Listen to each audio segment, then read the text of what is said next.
Hey, hi, good morning. This is Venkadeshan R. நம்ம இப்போ IGO Agri Techfarms ஓட indoor hydroponic unitல இருக்கிறோம். இது மொத்தம் 120 planter unit. இதை நீங்க உங்க வீட்ல வச்சுக்கிட்டீங்கன்னா போதும் உங்க மாசத்தோட greens தேவையை நீங்க fill பண்ணிக்கலாம். அடுத்து பாத்தீங்கன்னா இதுல மொத்தம் நம்ம 3 கிராப்பை வந்து mix பண்ணி போட்டுருக்கோம். 3 கிராப் என்னன்னு பாத்தீங்கன்னா இதுல வந்து ice duck lettuce இருக்குது, coriander இருக்குது, அப்புறம் பாலக் இருக்குது. இது எல்லாமே 35 days லைஃப் டைம். இப்போ வந்து இது 7 days growth.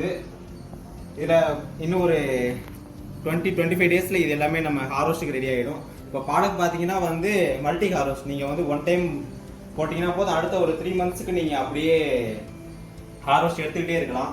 அடுத்து இதில் வந்து ஒரு 200 லிட்டர் வந்து நியூட்ரியன் நம்ம 200 லிட்டர் டேங்கில் நியூட்ரியன் நம்ம மிக்ஸ் பண்ணி வச்சுக்குவோம். இதுலேருந்து தான் வந்து இதுக்குண்டான நியூட்ரியன்ஸ் பூரா சப்ளை ஆகும். இது வந்து ஒரு zigzag ஃபார்மேட்டில் அப்படியே கண்டினியூஸாக வந்து அடுத்த பிளான்ட்ஸுக்கு போய்கிட்டே இருக்கும். போயிட்டு கடைசியில் திரும்ப அந்த நியூட்ரியன் டேங்கே வந்துட்டு அந்த நியூட்ரியன் திரும்ப ரீசார்ஜ் ஆகிக்கும்.